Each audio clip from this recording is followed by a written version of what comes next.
sobre o papel do Brasil na COP27 e também o que esperar das promessas brasileiras, nós vamos conversar agora com Carlos Bocuí. Ele é o presidente do PROAM, que é o Instituto Brasileiro de Proteção Ambiental, a quem eu agradeço mais uma vez pela participação. Seja muito bem-vindo. Eu que agradeço. Boa noite. Perfeito. Gostaria de saber do senhor qual a expectativa para a fala do presidente Lula amanhã na COP27. É importante destacar para o senhor e também para a audiência da Jovem Pan News que informações de bastidores apontam que ele deve, claro, fazer um paralelo entre questões que envolvem o combate às mudanças climáticas, mas também trazendo para a discussão o combate à fome. Que posicionamento ele deve assumir? O que é mais urgente? O que o Brasil deve dizer nesse momento, nesse evento? Olha, eu acho que essa linha que você coloca de abordagem do presidente Lula com relação à questão climática faz todo sentido, principalmente para países em desenvolvimento. E esse é o papel que se espera do Brasil nesse contexto hoje geopolítico, que o Brasil seja a liderança dos países em desenvolvimento, que são os países mais vulneráveis diante das mudanças climáticas, especialmente na questão da fome, né? da segurança alimentar.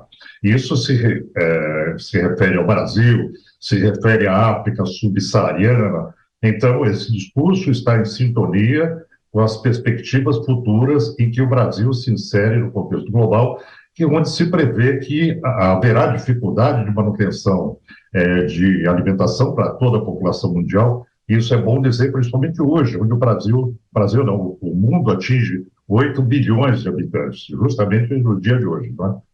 E o que se espera dessa COP é que você tenha um compromisso muito firme dos países do norte, né, e dos países do sul também, no sentido de mantermos a temperatura numa condição aceitável, porque na forma hoje, como se prevê o aquecimento global, nós podemos chegar a 3 graus Celsius de aquecimento desde o início do período industrial. Isso seria um verdadeiro desastre para a agricultura mundial, para o suprimento de água, enfim, com efeitos catastróficos para a humanidade. Então, é muito importante que essas medidas sejam tomadas e que haja essa preocupação central com relação à segurança alimentar. Perfeito. Tem outro destaque que eu gostaria que o senhor analisasse, porque o ministro do Meio Ambiente, Joaquim Leite, fez um discurso hoje. Durante a sua fala, ele criticou os políticos, empresários e lideranças que acabam indo à COP27 de aviões particulares, de jatinhos, e acabam chegando nesse evento justamente para pedir a redução da emissão de gases do efeito estufa. Segundo ele, seria um contrassenso. Além disso, há cerca de 2 ou 3 dias, o mesmo ministro Joaquim Leite disse que o potencial do Brasil na produção de energia limpa é o principal destaque dessa conferência. Queria saber do senhor, quais são as oportunidades que se abrem para o Brasil em um evento como a COP27? Quais devem ser as prioridades nessas discussões bilaterais também com outras lideranças? Olha, a questão mais importante no cenário geopolítico em que se insere o Brasil hoje é a coerência, não é? É preciso que o Brasil seja coerente em função do seu perfil, do que ele representa em termos de potencial ambiental planetário, e assim como deve se cobrar a coerência de se utilizar, por exemplo, jatinhos para ir de forma solitária à COP, envolvendo emissão aí de 78 toneladas de carbono numa só viagem, né, de ida. Então, essas questões de coerência são fundamentais. E o Brasil, para ser coerente na COP, ele precisa apontar metas efetivas de cumprimento da redução do desmatamento na Amazônia. O nosso grande problema hoje, no cenário de emissões globais, é que o Brasil é o 5º emissor de gases de efeito estufa e o desmatamento no Brasil, né, as queimadas, são responsáveis por quase 50% desse número. Então, é muito importante que a gente tenha essa coerência de apontar os caminhos que o Brasil trilhará, né? E esse é o grande compromisso que deve se pensar.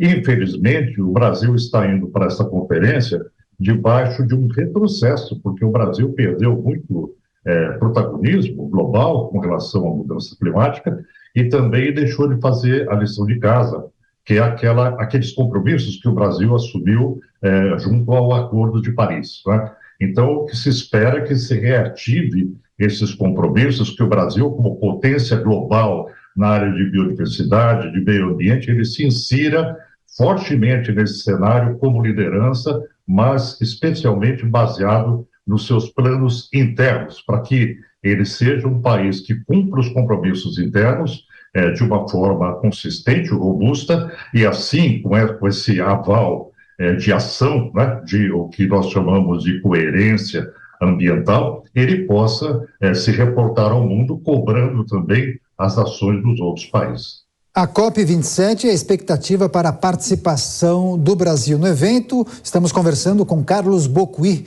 ele é o presidente do Instituto Brasileiro de Proteção Ambiental. Agora seguimos com a pergunta de Rodrigo Constantino. Boa noite, presidente. O ex-ministro Ricardo Salles alegava que o Brasil tinha muitos créditos a receber já dos acordos passados e que havia uma espécie de calote em relação ao nosso país. Qual é a visão do senhor em relação a isso e o que isso deveria mudar na postura de negociação de novos acordos daqui para frente? Ora, esse calote, né, a que você se refere é o calote global dos grandes poluidores que poluem intensamente o planeta hoje, e os países pobres, aqueles países que são mais atingidos pelas mudanças climáticas, eles acabam sendo vitimados sem a reparação de perdas e danos. E a maior discussão nessa conferência de Sharm el-Sheikh, no Egito, é perdas e danos, né? É um novo paradigma constitucional, é um novo paradigma jurídico que se coloca diante da injustiça ambiental. Os países menos favorecidos, os países mais pobres, eles são os que pagam mais a conta, eles têm mais vulnerabilidades ambientais. E nisso podemos considerar o Brasil, a África subsaariana, os países insulares, geralmente os países do sul planetário, né? Então, o que nós esperamos é que esse grande acordo de aporte financeiro dos países mais ricos, ele se insira nessa discussão para que os países com menor possibilidade, eles possam mudar a sua matriz energética, eles possam fazer adaptação às mudanças climáticas, especialmente aquelas alterações que são necessárias para manter a segurança alimentar diante do aumento da temperatura planetária, né? Então, é muito importante que esse calote dos países mais ricos não aconteça. Só que lembrando que o Brasil é o quinto maior emissor. Para fazer essa cobrança, o Brasil tem que fazer a lição de casa, especialmente dando conta da sua missão, que é proteger a Amazônia, né? Que hoje, as queimadas são responsáveis no Brasil por 49% das emissões. Pois é, agora, presidente, tem um outro assunto que eu gostaria de tratar com o senhor, porque na semana passada o presidente eleito fez um discurso. Ele acabou adotando a estratégia de falar de maneira muito emocional. Isso teve uma repercussão muito negativa no mercado aqui no Brasil. O dólar subiu, as bolsas desabaram, perdas que superaram 100 bilhões de reais. Pois bem, dependendo do posicionamento do Brasil em relação a algumas pautas, o senhor não entende que pode haver também uma repercussão negativa em relação ao mercado da economia verde, que tem cada vez mais investido no Brasil? Não é preciso modular, ajustar o discurso para abrigar também esse segmento que é muito importante? Olha, você coloca a questão central, né? O que é que tem que ser transformado para a gente realmente avançar em termos de adaptação climática, em termos de fazer frente para as mudanças climáticas? É a mudança da economia. A economia é um dragão, né? A economia é um dragão a ser domesticado nesse processo, e é pela transformação da economia que você consegue modificar o motor que impulsiona a sociedade humana. Então, a primeira questão é saber para onde vai o dinheiro, né? Quando você trabalha o fluxo financeiro de um país como o Brasil, quais são os investimentos que são feitos nesse país e a que eles se destinam, né? Eles se destinam para a sustentabilidade, são benéficos para o meio ambiente, ou eles são investidos também em combustíveis fósseis e em elementos que não interessam para a sustentabilidade brasileira. Então, trilhar os caminhos da economia, transformar a economia para uma economia realmente verde, sem que ela seja pintada de verde, sem greenwashing, mas que ela seja, de fato, uma nova economia no sentido da sustentabilidade. É um grande desafio. Isso tem sido colocado internacionalmente pelas Nações Unidas desde 2012, da Conferência Rio+20. Não é? Então, eu acho que essa propositura é adequada. Economia verde, de verdade, para fazer a transformação. Perfeito. As expectativas para a participação do Brasil na COP27 em destaque nessa entrevista com Carlos Bocuí. Ele é o presidente do PROAM, o Instituto Brasileiro de Proteção Ambiental, a quem mais uma vez eu agradeço. Boa noite ao senhor e, por favor, volte mais vezes aqui à Jovem Pan News. Eu que agradeço. Espero que a gente volte cada vez com menos carbono no planeta.